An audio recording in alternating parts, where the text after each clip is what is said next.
Hey guys, so Donna Adelson had an Arthur hearing today, and it was a pivotal moment in the legal proceedings concerning the 2014 murder of her former son-in-law, Florida State University law professor Dan Markel.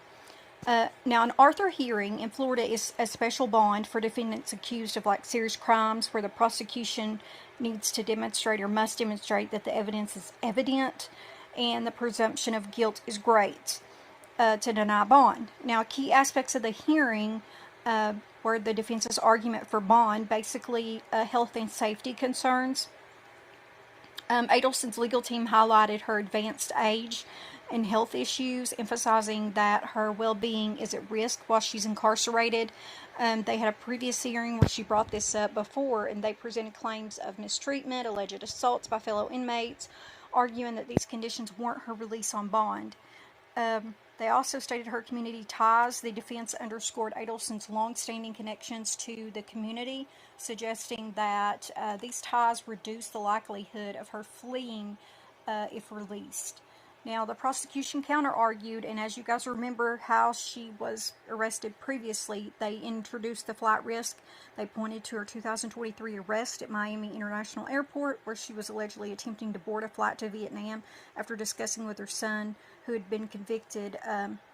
Basically, she was in fear of going to jail, and so she was going to flee. Now, this incident was presented as clear evidence of her intent to flee the jurisdiction.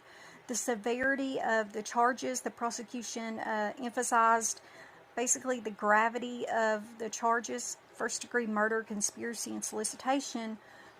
They basically argued that the serious nature of these allegations justify continued detention without bond. There were also testimonies. One of those were Adelson's testimony.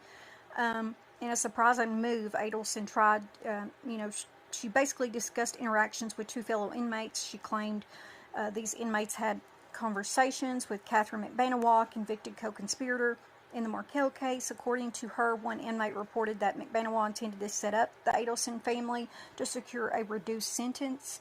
Also, the defense sought to depose those inmates, promptly expressing the concern with their potential release. If you all remember, this was brought up again. Also about their drug use and how they could become unreliable and so forth. Now, the judge's deliberation assessment, he assessed the evidence. He's a Leon Circuit Judge, Stephen Everett. He evaluated the arguments from both sides, considering the defense's concerns about Adelson's health and safety against the prosecution's evidence of her flight risk and the seriousness of the charge.